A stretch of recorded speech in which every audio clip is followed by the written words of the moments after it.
زندگی میں انسان سے صحیح فیصلے ہو جائیں یہ بھی بہت بڑی نعمت ہے۔ ہمارے ہاں لوگ سمجھتے ہیں میں اپنی چالاکی سے فیصلے کروں گا، چالاکی سے کام نہیں چلتا۔ اللہ کی دی ہوئی توفیق سے اگر بصیرت نصیب ہو جائے نا، اور یہ بصیرت تقوی سے نصیب ہوتی ہے۔ نبی پاک علیہ الصلوۃ والسلام فرماتے ہیں سب سے بڑی حکمت اللہ کا خوف ہے،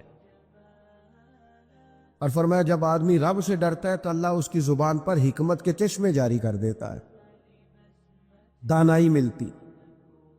جب بندہ اللہ سے ڈرتا ہے، خوف خدا کے ساتھ فیصلے کرتا ہے تو اس کے فیصلے درست ہوتے ہیں، اللہ اسے نور بصیرت عطا کرتا ہے۔ اور نبی پاک علیہ الصلوۃ والسلام نے فرمایا مومن کی فراست سے ڈرو، یہ ترمذی میں موجود ہے۔ مومن کی فراست سے ڈرو، کیوں؟ فَإِنَّهُ يَنظُرُ بِنُورِ اللَّهِ۔ حضور فرماتے ہیں مومن جب دیکھتا ہے تو وہ صرف اس آنکھ سے نہیں دیکھتا، وہ اللہ تعالیٰ کے دیے ہوئے نور سے دیکھتا ہے۔ دیکھیں نا، سب سے زیادہ بے نیاز تو اللہ ہے نا، لیکن اگر حضور فرمائیں کہ رب بھی حیا فرماتا ہے، حضور سید عالم علیہ السلام فرماتے ہیں اللہ حیا فرماتا ہے کہ اس کا بندہ اس کے سامنے ہاتھ پھیلائے اور اللہ اس کے ہاتھوں کو خالی واپس کر دے۔ اللہ حیا فرماتا ہے۔ کیا معنی ہے؟ کہ اللہ تبارک و تعالی لحاظ کرتا ہے اس بات کا کہ اس بندے کی امید نہ ٹوٹ جائے، رب کی بارگاہ سے جو اس کی توقع ہے وہ توقع نہ ختم ہو جائے۔ معنی کیا ہوا؟ آپ وزادار رہیں، آپ کے مزاج میں رکھ رکھاؤ ہو۔ بعض لوگ بعض اوقات ایسی بات بول دیتے ہیں، ایسی بات کر دیتے ہیں، اس طرح کی گفتگو ان سے سرزد ہوتی ہے کہ وہ محسوس ہوتا ہے کہ جو اس بندے کی شخصیت ہے نا، جو اس کی پرسنالٹی ہے، اس کے ساتھ وہ بات میچ نہیں ہوئی۔ تجھے تو بہت زیادہ خیال والا ہونا چاہیے، تیرے مزاج کے اندر تو بہت زیادہ وزاداری ہونی چاہیے۔ نبی پاک صلی اللہ تعالی علیہ وسلم نے فرمایا رب حیا کرتا ہے، اور ایک مقام پہ حضور نے فرمایا جب سفید داڑھی والا مسلمان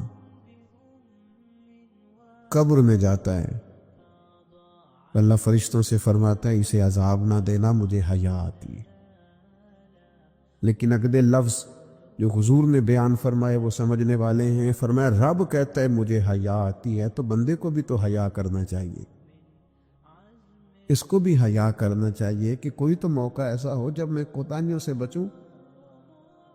اب اگر میری عمر کے تقاضے بڑھ گئے ہیں تو میرے حلم کے تقاضے بھی بڑھ جائیں، میری وزاداری کے۔ وہ حضرت حافظ سعدی رحمۃ اللہ علیہ نے ایک مقام پہ فرمایا کرنے لگے میں نے 20-22 سال کے بوڑھے بھی دیکھے اور میں نے 80-90 سال کے نوجوان بھی دیکھے۔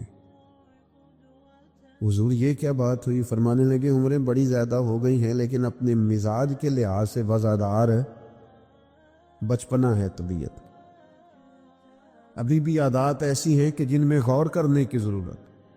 اور فرماتے ہیں کچھ لوگ ایسے ہیں کہ عمریں تھوڑی ہیں لیکن انہوں نے اپنے آپ کو سمیٹ لیا ہے، بعض چیزوں پر اپنے اوپر پابندی کر لی ہے، بعض چیزوں کا لحاظ کرتے ہیں، کچھ معاملات سے بڑی ہمت کر کے بچتے ہیں، پھر انہوں نے نتیجہ نکالا، کہنے لگے میں اس نتیجے پہ پہنچا ہوں کہ بزرگی عمر کے ساتھ نہیں ہوتی، علم اور حلم کے ساتھ ہوتی ہے۔ علم اور حلم کے ساتھ بزرگی کا تعلق۔ تو اپنی آنے والی نسل کو وزادار کیا جائے، اس کے اندر حیا پیدا کی جائے، انہیں اس بات کا لحاظ دیا جائے کہ آپ مذاق کریں لیکن اس کی بھی تو حد ہو نا۔ آپ یقین کریں بعض لوگ دادا کے ساتھ شغل کر رہے ہوتے، اپنے دادا کے ساتھ اس کا مذاق بنا رکھا، معاذ اپنے والدین کے بارے میں باتیں کر کے وہ ہنس رہے ہوتے، اور کئی دفعہ والدین سپورٹ کر رہے ہوتے، کہتے ہیں یہ بڑا اس کا مذاق والا مزاج ہے، مجھے بھی معاف نہیں کرتا۔ تو آپ اسے کیا بنا رہے ہیں؟ جب یہاں بھی اس کا پردہ قائم نہیں ہے تو پھر اس کا پردہ کہاں قائم ہوگا؟ اس کی طبیعت کے اندر ٹھہراؤ ہونا چاہیے۔ وہ لوگ تو وہاں بھی وزادار تھے جہاں بات کرنے کی ضرورت ہے۔ نبی پاک علیہ السلام نے صحابہ سے پوچھا کہ وہ کون سا درخت ہے جس کی مثال مومن کی طرح ہے؟ تو حضرت عبداللہ ابن عمر فرماتے ہیں مجھے سوال کا جواب آتا تھا کہ وہ کھجور کا درخت ہے، لیکن چونکہ حضرت عمر بیٹھے تھے میرے والد،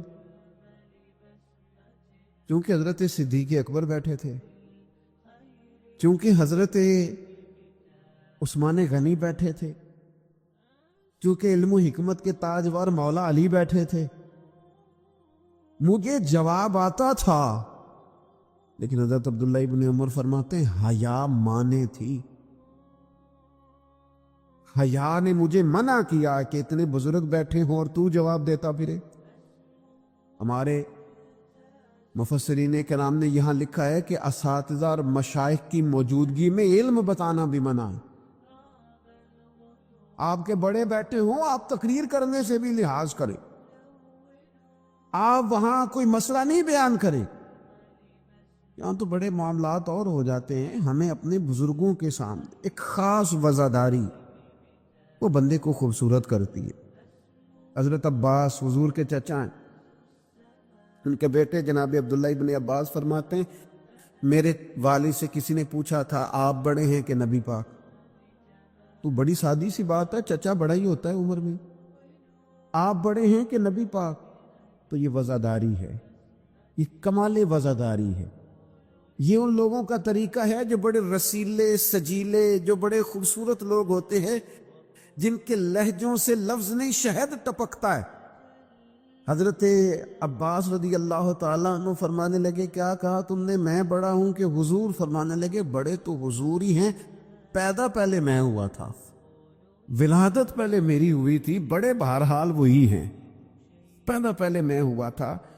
یہ جو وزاداریاں ہیں، یہ جو خوبصورتیاں ہیں، یہ جو آپ کے مزاج کے اندر خوبصورتی ہے، یہ جو لہجے کے اندر حسن ہے، یہ ایک بڑا ضروری کام ہے۔ بہت سارے لوگ دینی لوگوں سے مسئلہ پوچھنے آتے ہیں، لیکن ان میں 60% لوگ وہ ہوتے ہیں جو مسئلہ پوچھنے نہیں آتے، مفتی صاحب کو مسئلہ بتانے آتے ہیں۔ میری طرح کا بندہ تو چونکہ ذرا جلدی قائل ہو جاتا ہے، وقت تھوڑا ہوتا ہے، تو بہت سارا ٹائم نہیں دے پاتے، تو میں کہتا ہوں کہ آپ کے خیال میں جو مجھے کہنا چاہیے وہ آپ مجھے بتا دیں، میں آپ کو کہہ دیتا ہوں، کیونکہ آپ جو چاہ رہے ہیں وہ تو ہے آپ کی مرضی کا فتویٰ، تو مجھے آپ بتا دیں بھلا اس سوال کا جواب کیا ہونا چاہیے، میں آپ کو بتا دیتا ہوں۔ لیکن اگر آپ مجھ سے پوچھنے آئے ہیں تو پھر آپ حوصلہ کریں، پھر دین جو بات کہتا ہے وہ مجھے بیان کرنے دیں، پھر مرضی کا فتویٰ حاصل نہ کریں، پھر ذرا رکیں۔ اور یہی حالت بہت سارے اللہ ماشاء اللہ شاگردوں کی ہوتی ہے، ان کا خیال ہوتا ہے استاد میری مرضی کے حساب سے تعلیم دے، مریدین کا خیال ہوتا ہے کہ شیخ اس طرح کر کے چلے۔ تو بھئی تیری شرطوں پہ ہی کرنا ہے، اگر تجھ کو قبول تو یہ سہولت تو مجھے سارا جہاں دیتا ہے۔ اگر تیری شرطوں پہ ہی تو نے آنا ہے کہ میرے پاس یہ ٹائم ہے تو اس ٹائم آؤں گا، تو میں اس وقت پسند کرتا ہوں تو میں اس وقت آؤں گا، تو آپ اگر یہ کہیں گے تو پھر میں یہ تیری شرطوں پہ ہی کرنا ہے، اگر تجھ کو قبول، یہ سہولت تو مجھے سارا جہاں دیتا ہے۔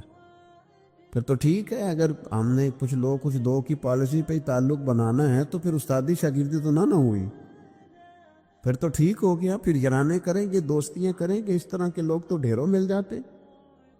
اپنی زندگی کے اندر وزاداری، خوبصورتی، ٹھہراؤ، لہجے کے اندر حسن، مزاج کے اندر ایک کمال۔ حضرت امام مالک رحمۃ اللہ علیہ کو کسی بات پر امام اعظم نے بڑا ڈانٹ دیا، شاگرد تھے، بڑا ڈانٹ دیا، سخت ڈانٹا، اور اس کے بعد بھی وقفے سے کبھی کوئی ایسی بات ہوتی تو امام صاحب کہتے میری طبیعت سے وہ غصہ نہ جاتا کہ یار اس نے ایسا کیوں کیا۔ کچھ عرصے کے بعد جا کے وہ بات کھلی کہ جس بات پر امام ابو مالک کو ڈانٹا ہے ان کی تو غلطی نہیں تھی، دوسرے کلاس فیلو کی غلطی، کیونکہ تو انہوں نے تو یہ بات کہی نہیں، تو کسی اور نے کہی تھی اور نام ان کا لگ گیا۔ بچے کر دیتے نا، شرارت کسی نے کی، نام کسی، تو امام اعظم ابو حنیفہ رحمۃ اللہ علیہ امام مالک سے کہنے لگے بیٹا تم نے بتایا کیوں نہیں، اتنی ڈانٹ کھا لی؟ حضرت امام مالک نے سر جھکا لیا، کہنے لگے حضور لوگوں کے جسموں پر لوگوں کا احسان ہوتا ہے، میری تو سانسوں پر بھی تیرا احسان ہے، میری سانسیں بھی تیری مقروض ہیں، یہ جو لوگ مالک کو جانتے ہیں یہ اس نسبت سے جانتے ہیں کہ یہ ابو حنیفہ کی گلی میں آتا جاتا ہے. سونیا زندگی میں جتنا نام اور عروج پایا تیرے صدقے پایا, 4 جھڑکیاں نہ سہ سکتا تیرے نام پر.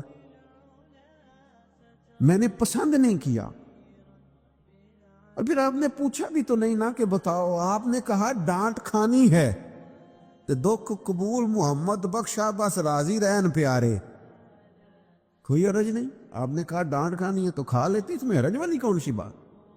یہ خاص وزاداری, یہ خاص خوبصورتی. میں آپ سے عرض کروں, ہمارے گھروں میں جو بڑے بوڑھے ہوتے ہیں نا, وہ جب پڑھی لکھی بہو لے کے آتے ہیں نا تو اس کا مطلب یہ تھوڑی ہوتا ہے کہ وہ بیچارے ہانپتے کامتے رہیں گے, ڈرتے رہیں گے کہ جناب بہو بڑی پڑھی لکھی ہے یا داماد بہت پڑھا لکھا ہے تو کوئی ایسی بات نہ ہو جائے کہ وہ کہے او بابے کو تو پتہ ہی نہیں. پڑھا لکھا وہ بندہ ہوتا ہے جو دوسروں کے مزاج کی رعایت کرے, جو تھوڑا سا سمجھے کہ میری اس چیز کی وجہ سے کوئی شخص کسی کمزوری کا شکار تو نہیں ہو رہا. اگر آپ نے تربیت کی ہے تو پھر تربیت کا معنی تو یہ ہونا چاہیے کہ اسے ادب بھی کرنا ہے, پیار بھی کرنا ہے, گھر کے بزرگوں کے حق میں اس کے رویے میں نرمی بھی آئے. اور اگر آپ نے تربیت یہ کی ہے کہ ہم چما دیگرے نیز تمہاری طرح کا دوسرا کوئی نہیں, تو پھر یاد رکھو اگر تمہاری طرح کا دوسرا کوئی نہیں نا تو پھر تمہیں بھی کوئی ماننے کو تیار نہیں ہے. پھر جعلی روب اور ہوتا ہے اور دلوں میں محبت اور ہوتی ہے. پھر ان چیزوں میں فرق ہوتا ہے. اگر آپ تعلیم یافتہ ہیں تو آپ دوسروں کے مزاج کی رعایت کریں. آپ کو پھر حضرت مولا علی شیر خدا رضی اللہ تعالیٰ عنہ سے کسی آپ نے فرمایا, ایک مقام پہ فرمایا ہر چیز کی زکوٰۃ ہوتی ہے, عقل کی زکوٰۃ پتہ کیا ہے؟ حضور کیا فرمایا, عقل کی زکوٰۃ جاہلوں کے ساتھ گزارا کرنا ہے. تیری عقل کی زکوٰۃ نکلے گی, تجھے پتہ چلے گا کہ تو کس طرح گزارا کرتا ہے. اور اگر تو جاہل سے گزارے نہیں کر سکتا تو پھر اس کا مطلب یہ ہے کہ تو نے علم کو سمجھا. عزیز دوست, آپ غور فرمائیں اور اس پر آپ توجہ رکھیں گے کہ وزاداری, لفظوں کا چناؤ. قرآن مجید نے کہا یا ایھا الذین آمنوا لا تقولوا راعینا وقولوا انظرنا. اے ایمان والو, تم نے جب میرے محبوب سے بات کرنی ہے تو راعینا نہیں کہنا, انظرنا کہنا ہے. یہ نہیں کہنا حضور سمجھ نہیں آئی رعایت کر دے, یہ کہنا یا رسول اللہ ایک نظر کرم کر دے, ذرا بات دوبارہ سمجھا دے. آپ اچھے جملے تلاش کے وزاداری کے ساتھ, ایک خاص حیا کے ساتھ. حضرت مولا علی شیر خدا فرماتے ہیں حضور سے مسئلہ پوچھنا تھا. مسئلہ پوچھنا بڑا ضروری کام ہے. اگر آپ مسئلہ دریافت نہیں کرتے تو بڑا عرصہ تک ماحول اس طرح کا رہ جاتا ہے کہ جس سے آپ جہالت میں ہی وہ کام کرتے رہتے ہیں. مسئلہ پوچھیں گے تو بات بہتر ہوگی, آپ بات پوچھ لیں گے, بات کلیئر ہو جائے گی, آپ پھر صاف ستھرے معاملے کے ساتھ عمل کر سکیں گے. تو حضرت مولا علی کہتے ہیں حضور سے مسئلہ پوچھنا تھا. سوال کرنا بڑا ضروری ہے, خود حدیث پاک میں موجود ہے سوال کرنا آدھا علم ہے. لیکن حضرت علی کہتے ہیں نبی کریم سے مسئلہ پوچھنا تھا, میں نے مہینوں انتظار کیا, ہفتوں انتظار کرتا. میرا خیال تھا کہ میں سوال کی تکلیف بھی نہ دوں, کوئی اور آ جائے آ کے حضور سے مسئلہ پوچھ لے. حیا مانی تھی, میں داماد ہوں حضور کا رشتے میں. کچھ ایسی باتیں ہیں جو حیا کے مانند میں سوال نہ کرتا. میرا دل ہوتا کوئی اور پوچھ لے, وہ پوچھے گا, حضور بتائیں گے, ساتھ میرا مسئلہ بھی حل ہو جائے گا. لیکن جہاں لوگ بے باکی کو اور بے حیائی کو کہتے ہیں جی ہو میں پرواہ نہیں کرتا, تو یہ تو بھئی آپ نہیں پرواہ کرتے تو آپ کی مرضی ہے. اور ہمارے زمانے میں ویسے بھی جو زیادہ بدتمیز ہوتا ہے اس کا عروج بھی زیادہ ہوتا ہے. بدتمیزوں سے لوگ ڈرتے ہیں. بدتمیز جو ہوا لوگ اس سے ڈرتے ہیں, کہتے ہیں یہ کوئی ایسی بدتمیزی کر دے گا کہ بعد میں دقت ہوگی. وہ شریف آدمی اس سے جھجک رہا ہوتا ہے, وہ سمجھ رہا ہوتا ہے میں بڑی شے ہوں, تو کچھ بھی نہیں ہے بھائی, تو بدتمیز ہے. اور کچھ لوگ گاند سے اس لیے بچتے ہیں کہ اس میں روڑا پھینکا تو چیٹے پڑیں گے, پھر کپڑے بدلنے پڑیں گے, نہانا پڑے گا.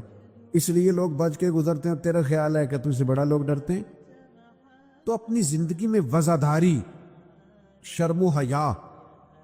اب دیکھیے سیدہ عائشہ صدیقہ رضی اللہ تعالیٰ عنہ ارشاد فرماتی ہیں نبی پاک علیہ السلام عرب کی کنواری لڑکیوں سے بھی زیادہ حیا والے تھے، شرمیلے تھے. حضور علیہ الصلوۃ والسلام فٹافٹ بے باک ہو کر کسی سے کوئی بات نہ کرتے. اب دیکھیں صحابہ غلام ہیں رسول پاک کے، اگر حضور کسی کا نام لے کے بھی اس کی تربیت کرنا چاہیں تو وہ آدمی خوش ہوگا، سعادت مندی ہوگی. لیکن حضور کو کسی شخص کے بارے میں بتایا جاتا نا فلاں نے یہ بات کی ہے، تو کبھی نامینیٹ کر کے اس بندے کے سامنے بات نہیں کرتے. یہ وزاداری والا معاملہ ہے. تو محبوب کیا فرماتے؟ حضور فرماتے لوگوں کو کیا ہو گیا ہے، اب انہوں نے اس طرح کرنا شروع کر دیا. وہ ایک کی بات ہوتی سب کو سمجھ آ جاتی اور اس کے بھی سال لگتے اصلاح ہو جاتی. اپنی مزاج سے اپنی وزاداری کو ختم نہیں کریں، اپنے لہجے کو ختم نہ کریں. میں مذہبی سٹیجوں پہ دیکھتا ہوں مجھے بڑی تکلیف ہوتی، جو فلانی چیز نہ مانے وہ حلالی نہیں، جو فلانی بات کا جواب نہ دے باپ کا ہی نہیں. یہ آپ کا سٹائل ہے؟ یہ دیندار لوگ اس طرح بات کرتے ہیں؟ یہ آپ ڈگریاں جاری کر رہے ہیں؟ کیا رسول پاک علیہ السلام کا انداز تبلیغ معاذ اللہ یہ تھا؟ میں کیا کروں، صرف میں دینی لوگوں کی بات نہیں کر رہا. جو آدمی گندے لطیفے سناتا ہے نا اسٹیج پہ بیٹھ کے، اس کی آپ فین فالوئنگ دیکھیں کتنی زیادہ ہے. سٹیٹس کیا ہے؟ گند بولتا ہے، لطیفے سناتا ہے، اور اس کو سننے والوں کی تعداد کیا، او آ رہی ہے دنیا ٹوٹ کے پڑ رہی ہے. یہ ہمارے معاشرے کے مجموعی مزاج کی عکاسی کرتی ہے کہ وزاداری کس حد تک ختم ہو گئی. اپنے انداز میں، اپنے لب و لہجے میں خاص شرم و حیا، خاص خوبصورتی. ہمارے جو دیہاتی گھر ہوتے تھے ان کے اندر بڑی وزاداری ہوتی تھی، ان کے اندر بڑا خیال رکھا جاتا تھا، چیزوں کو بڑا سمجھا جاتا تھا. یہاں آپ حالت دیکھ لیں، شادی بیٹی کی ہو یا بیٹے کی ہو، سارا خاندان بیوٹی پارلر میں بیٹھا ہوتا ہے. کوئی وزاداری نہیں رہی، کوئی وہ معاملہ ہی نہیں رہا جس میں حسن ہوتا تھا، خوبصورتی ہوتی تھی. رسول پاک صلی اللہ تعالی علیہ وسلم نے فرمایا حیا خیر ہی خیر ہے، حیا سراپا خیر ہے. تیرا جھکا جھکا لہجہ، تیرے جھجکتے لفظ، تیری ٹھہری ٹھہری باتیں، تیرا ذرا سمٹ کر چلنا، سمٹ کر بات کرنا، تیرے لہجوں کا ٹھہراؤ، گویا یہ وہ ٹھنڈی ہوا ہے جو چلے گی تو صحیح پر کسی کو فائدہ دے گی، نقصان نہیں دے گی. لیکن اگر تیرا خیال طوفان بننے کا ہے، پھر ایسا نہ ہو کہ درخت بھی ٹوٹیں، رستے بھی بند ہوں، عمارتیں بھی گریں. حضور نے فرمایا حیا خیر ہی خیر ہے. حیا جہاں آتی ہے خیر لاتی. نبی پاک صلی اللہ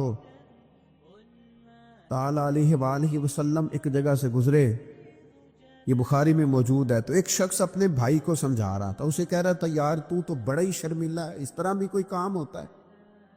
تیری شرم و حیا کی وجہ سے بڑے مسائل بنتے. بھائی کو ڈانٹ رہا تھا کہ تو اس قدر زیادہ جھجکتا ہے، شرمیلا ہے کہ بڑے ہمارے مسائل خراب ہو گئے تیری جھجک کی وجہ سے. حضور قریب سے گزرے تو یہ میرے کریم کا انداز دیکھیے. حضور فرمانے لگے اسے کچھ نہ کہہ، اسے چھوڑ دے، اس لیے کہ حیات و ایمان کا حصہ ہے. حیات و ایمان کا حصہ ہے. اور ایک حدیث میں حضور نے فرمایا 70 سے زیادہ شاخیں ہیں ایمان کی، اور حیا بھی ایمان کا حصہ ہے. آپ وزادار رہیں، آپ میں خوبصورتی رہے، آپ تھوڑا سا انتظار میں رہیں. قرآن مجید خود فرماتا ہے کہ رب کے کچھ بندے وہ ہیں جو اپنے مومن بھائیوں کے لیے دعائیں کرتے ہیں. یہ کسی دوسرے کے لیے دعا کرنا اتنا محبوب عمل ہے کہ اللہ نے اسے قرآن مجید میں بیان فرمایا. والذین جاءوا من بعدهم یقولون ربنا اغفر لنا ولإخواننا الذین سبقونا بالایمان. فرمایا وہ جو ان کے بعد آئے وہ عرض کرتے ہیں رب کی بارگاہ میں کہ اے اللہ ہمیں بھی بخش دے اور ہمارے ان بھائیوں کو بھی بخش دے جو ہم سے پہلے ایمان لائے۔ وہ اپنے پچھلوں کے لیے دعائیں کرتے ہیں، اللہ کے حضور عرض کرتے ہیں یا اللہ انہیں معاف کر دے، انہیں بخش دے۔ یہ دعا انہوں نے کسی کے لیے کی؟ اللہ نے اس دعا کو قرآن مجید کے اندر بیان فرمایا۔ دیکھیے، سب کی دعائیں اللہ کے حضور قبول ہوتی ہیں، لیکن کچھ زبانیں ایسی ہیں جو رب کریم کو پیاری بہت زیادہ ہیں۔ حدیث صحیح میں موجود ہے، نبی پاک علیہ السلام نے فرمایا، رب فرماتا ہے جب بندہ کثرت نوافل کے ذریعے میرے قریب ہو جاتا ہے تو وہ پھر اتنا قریب ہو جاتا ہے، اتنا قریب ہو جاتا ہے کہ میں اس کی زبان بن جاتا ہوں، جب بھی وہ سوال کرتا ہے میں اپنے فضل سے اسے عطا کرتا ہوں۔ بخاری مسلم دونوں میں موجود ہے۔ اب ایسی زبانیں جن کو اللہ تبارک و تعالیٰ کی بارگاہ سے یہ اذن مل گیا، کثرت عبادت، کثرت نوافل، زہد، ورع، تقوی، کہ اللہ کے حضور جب وہ عرض گزار ہوتے ہیں تو مالک ان کی دعائیں قبول فرماتا ہے۔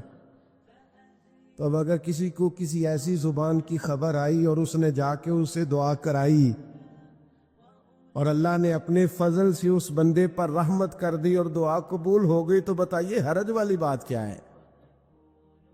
اب اس پر بھی وسوسہ ہے کہ اللہ سب کی سنتا ہے، آپ نے فلاں کو دعا کے لیے کیوں کہا؟ اس پر بھی وسوسہ ہے۔ روحانی دنیا سے لوگوں کو دور کرنے کے لیے، اللہ کے نیک بندوں سے دور کرنے کے لیے، وہ لوگ جو مالک کریم کے قرب والے ہیں، جن کو قرآن مجید نے اولیاء اللہ کہا ہے، ان سے لوگوں کا رشتہ کمزور کرنے کے لیے ایک نیا رنگ، ایک نئے انداز میں بات کہ اللہ سب کی دعائیں قبول کرتا ہے، تم دعا کرانے جا رہے ہو، تم نے فلاں سے کہا میرے لیے دعا کرنا، تم نے فلاں بزرگ سے کہا میرے لیے دعا کرنا۔ تو میرے بھائی یہ تو بڑی آسان سی سادی سی بات ہے۔ اچھا، یہ بھی ضروری نہیں کہ جو دعا کرا رہا ہے وہ کوئی کمزور ہی ہو، وہ گناہگار ہی ہو، اور وہ کسی نیکوکار سے ہی کہے کہ میرے لیے دعا کرنا تو تبھی بات بنے گی۔ بعض نیک بھی کہہ دیتے ہیں، اور اس سے کہہ دیتے ہیں جو درجے میں ان سے کم ہوتا ہے۔ کیا حضرت امام جعفر الصادق رضی اللہ تعالیٰ عنہ نے کہا نہیں حضرت داؤد طائی سے کہ میرے لیے دعا کرنا؟ کیا کہا نہیں بعض اساتذہ نے شاگردوں سے کہ دعا کرنا؟ کیا کہا نہیں کہ بعض مشائخ نے مریدوں سے کہ میرے لیے دعا کرنا؟ بھائی، کیا بیٹا اپنے باپ کے لیے دعا نہیں کرتا؟ کیا بیٹیاں بیٹے ماں باپ کے لیے دعا؟ اور سنو نا یار، اس سے بڑی میں آپ کو بات کیا سناؤں، بخاری مسلم میں موجود ہے، حضرت عمر فاروق رضی اللہ تعالیٰ عنہ عمرہ کرنے جا رہے تھے۔ اللہ کے پیارے رسول، رسول رحمت، محبوب رب اکبر صلی اللہ تعالیٰ علیہ وسلم نے فرمایا، عمر میرے بھائی ہمیں بھی دعاؤں میں یاد کرنا۔ اب بتاؤ اس سے بڑی مثال کہاں سے لائیں؟ حضرت عمر سے نبی کریم علیہ السلام نے کہا، عمر میرے بھائی ہمیں بھی اپنی دعاؤں میں یاد رکھنا۔ تو اگر حضور جناب عمر سے کہہ سکتے ہیں دعا کرنا، مجھے بتاؤ حضور کو ضرورت ہے جناب عمر کی دعا کی؟ یہ کس لیے کہا؟ یہ اس لیے کہا کہ ہمیں سمجھ میں آ جائے کہ کچھ لوگوں سے دعا کرا لینی چاہیے، کچھ لوگوں سے دعا کرا لینی چاہیے، بس اس سے زیادہ جملہ نہیں کہوں گا، کچھ لوگوں سے اپنے حق میں کچھ کہلوا لینا چاہیے، کوئی گواہی اپنے حق میں کرا لینی چاہیے، فائدہ ہوتا ہے، اس کا نفع ہوتا ہے، اس میں بڑے راز مضمر ہوتے ہیں، اس میں بڑے عقدے کھل جایا کرتے ہیں، اس میں بڑی آسانیاں ہو جاتی ہیں۔ میرے عزیز، نبی پاک صلی اللہ تعالی علیہ وسلم نے فرمایا جناب عمر سے میرے لیے، حضور فرماتے ہیں اللہ کے کچھ بندے ہیں اگر وہ قسم کھا کے کہے نا یا اللہ ایسا کر دے یہ بخاری مسلم دونوں میں موجود ہے. وہ قسم کھا کے کہے نا لو اقسم علی اللہ لا ابرہ، وہ اگر قسم کھائے تو رب ان کی قسم بھی پوری فرما دیا کرتا. وہ میرے بھائی، محبت کے لیے دل ڈھونڈ کوئی ٹوٹنے والا، کوئی جگہ ایسی تلاش کر جہاں سے دعا مل جائے، جہاں سے کرم ہو جائے، جہاں سے عطا ہو جائے، جہاں سے اللہ کا فضل ہو جائے. اور پھر ہمیں بھی چاہیے ہم دعائیں دیتے رہیں. ماں باپ کو چاہیے اولاد کو دعائیں دیتے رہیں، اساتذہ کو چاہیے شاگردوں کو دعائیں دیتے رہیں، مشائخ کو چاہیے عقیدت مندوں کو دعائیں دیتے رہیں، بہن بھائیوں کو چاہیے ایک دوسرے کو دعائیں. چلے آپ آمین کہیں. اب آپ نے انکار نہیں کہ سارے دعا مانگے، یا اللہ ہمارے بھائیوں کو ہم سے زیادہ عطا فرما، یا اللہ بھائی کو ہم سے، یا اللہ بھتیجوں کو زیادہ عطا فرما، بانجوں کو زیادہ عطا فرما، اللہ محلے داروں کو زیادہ عطا فرما، پڑوسیوں کو زیادہ عطا فرما. یہ مانگو نا دعائیں، اس میں بھلا ہے، اس میں نفع ہے. اب جنہوں نے پریشان ہو کے آمین کا ہے وہ خوش ہو جائیں گے. نبی پاک علیہ السلام نے فرمایا جو دعا تو کسی کے لیے مانگتا ہے اللہ پہلے تیرے حق میں قبول فرماتا ہے. لو خوش ہو گئے آپ لوگ. او بھائی دعا مانگیں کسی کے لیے، بد دعا نہیں کرنی. کسی کے لیے بھی بد دعا. ہمارے ہاں نا ایک بہت بڑا طبقہ جذباتی لوگوں کا ہے. ہمارے ایک استاد کہا کرتے تھے جذباتی لوگوں سے دوستیاں نہیں کرنی چاہیے، جذباتی لوگوں سے تعلقات نہیں بنانے چاہیے، اس لیے کہ جس بندے کا اپنے اوپر کنٹرول ہی نہیں تو وہ کسی کے حق میں کیا کرے گا. وہ کہتے تھے جذباتی لوگوں سے بچو. او بھائی ہم بڑے جذباتی ہو جاتے ہیں، ذرا سی شدت آئی نہیں گھر میں لڑائی، اور لڑائی بھی کس سے؟ گھر والی سے. بد دعائیں شروع کر دی، اپنے آپ کو بد دعائیں دے. لڑائی کس سے ہو رہی ہے؟ بہن بھائیوں سے. بد دعائیں شروع کر دی. ماں باپ سے لڑائی ہوئی، بد دعا دے رہے، اور بڑی بڑی تلخ ہو کے، بڑی بڑی سخت ہو کے. او بھئی آپ کیوں ایسے جملے کہتے ہیں؟ کیوں سخت لفظ بولتے ہیں؟ صحیح مسلم میں حدیث ہے، نبی پاک علیہ السلام نے 3 چیزوں کا نام لے کے فرمایا نہ اپنے آپ کو بد دعا دینا، نہ اپنی اولاد کو بد دعا دینا، نہ اپنے مال کو بد دعا دینا. ایسا نہ ہو کہ جب تم وہ دعا کر رہے ہو تو وقت قبولیت کا ہو. کبھی بھی اپنی اولاد کو، اپنے آپ کو، اپنے اموال کو بد دعا نہ دو. کیوں ایسے جملے بولتے ہو؟ یعنی غصے اور جلال میں بھی جب اپنے بچے کے لیے بات کرو تو پیار والی بات کرو. غصے میں، جلال میں، جذباتیت میں بھی بہن بھائیوں کے لیے، گھر والوں کے لیے، اپنے لیے بات کرو تو محبت والی بولی بولو. کبھی بھی اپنے لفظوں کو سخت نہ کرے. ہمارے ہاں 1 منٹ لگتا ہے، لوگ کہتے ہیں اللہ کرے میں مر جاؤں، اللہ کرے میں تباہ ہو جاؤں، اللہ کرے میں. او بھائی تو ٹھہر جا. اللہ تعالیٰ نے زندگی تجھے اپنے فضل سے عطا فرمائی ہے. تجھے کیا مصیبت بن گئی ہے؟ تو کہاں سے نکلا ہے؟ تو کہاں پہنچ گیا ہے؟ تو کیسے کہتا ہے میں مر جاؤں؟ تو اپنی جان کا مالک ہی نہیں. تو مالک ہوتا تو اپنی مرضی کے خاندان میں پیدا ہوتا، اپنی مرضی کی تاریخ کو پیدا ہوتا، اپنی مرضی کے ملک میں پیدا ہوتا. تو اپنی جان کا مالک ہی نہیں. مالک تو وہ ہے جس نے اپنی مرضی کی جگہ پہ پیدا کیا ہے، اپنی مرضی کا وقت دیا ہے.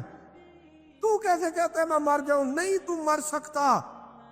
اپنی مرضی سے مرے گا تو خودکشی حرام ہے، اور رب رسول کے رستے میں مرے گا تو شہادت کی موت نصیب ہوگی، ہمیشہ کی زندگی ملے گی. وَلَا تَقُولُوا لِمَن يُقْتَلُ فِي سَبِيلِ اللَّهِ أَمْوَاتٌ. لہذا جذباتیوں کی بد دعائیں کرنا اور سخت بد دعائیں کرنا. میرے ابا جی بھینس کو بد دعا دینے سے بھی منع کرتے تھے. اور میں کبھی کبھی حیران، جب ہم نے یہ حدیثیں پڑھی نا بعد میں کہنا سا یار ان پڑھ بندے نے کتوں سبق لیا. جانور کو، بھینس کو، وہ کسی وقت وہ تنگ آتے نا تو کوئی کوئی سخت لفظ کہتا تو کہتے نا بھائی مال نو بد دعا نہیں دئی دی. تو اس وقت تو مطلب سمجھ نہیں تھی کہ یار یہ مطلب مال نو بد دعا نہیں دئی دی ایڈی کیڑی میرا مطلب ہے مشکل ہے ان بندہ ماجی نو بھی مندہ نہ آکے.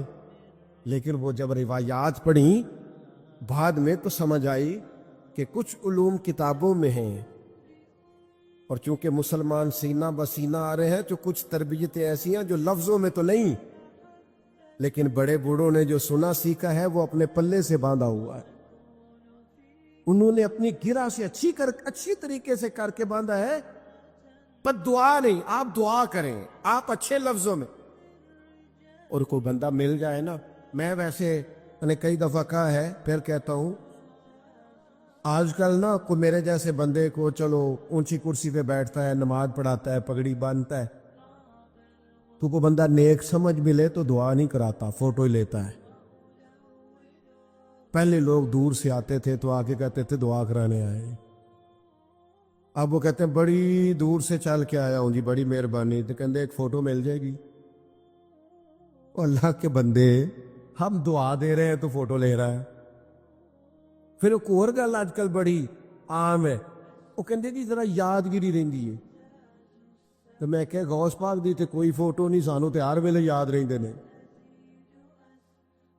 کوئی فوٹو نہیں, ہمیں تو کبھی نہیں بھولے. خواجہ اجمیر کی کوئی فوٹو نہیں, ہماری نس نس میں آباد ہے. امام اعظم ابو حنیفہ کی کوئی فوٹو نہیں, لیکن ہم تو حنفی ہیں, ان کا نام لے لے کے جیتے ہیں. میرے حضرت صاحب کے ساتھ کوئی فوٹو نہیں. جرت ہی نہیں تھی, اتنے قابل ہی نہیں تھے کہ ساتھ کھڑے ہو سکے. وہ میرے گھر کبھی نہیں آئے اور میں سمجھتا تھا گھر اس قابل بھی نہیں کہ اتنی بڑی ذات کو میں کہوں کہ تو میں کو جیتے دل بر سونا. اور کتنا سونا, او سونا تے رج کے سونا, تے سونا جویں سویرا. میں کو جاتے رج کے کو جا جویں ہنیرا. کبھی اتنی ضرورت ہی نہیں کی.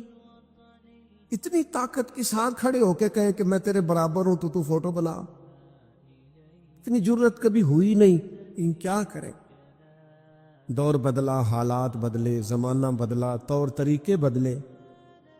وہ کبھی لوگ مشائخ کے پاس دعائیں لینے جاتے تھے, کہتے تھے ہم آئے ہیں کوئی دعا کر دے. وقت بدل گیا, 30 سیکنڈ کی ویڈیو رہ گئی. او خدا کے بندو, تھوڑا سا روحانی زندگی کی طرف آؤ, روحانی زندگی کی طرف. او بھائی دعائیں کرائیں, اپنے لیے گوائیاں پکی کریں, اپنی والدہ سے, اپنے والد سے, اپنے دادا سے, اپنے نانا سے, اپنی نانی سے, اپنی دادی سے, اپنے بہن بھائیوں سے, اپنے دوستوں سے, اپنے مرشد سے, اپنے استاد سے دعا کراؤ. ان سے کہو ایک دفعہ میرے لیے ہاتھ اٹھا دے اللہ کی بارگاہ میں. میں صحیح روایت پیش کرتا ہوں, میرے نبی کریم نے فرمایا تھا عمر فاروق سے, سیدنا عمر سے, قطعی جنتی عمر جن کا حضور جنت میں محل دیکھ کے آئے.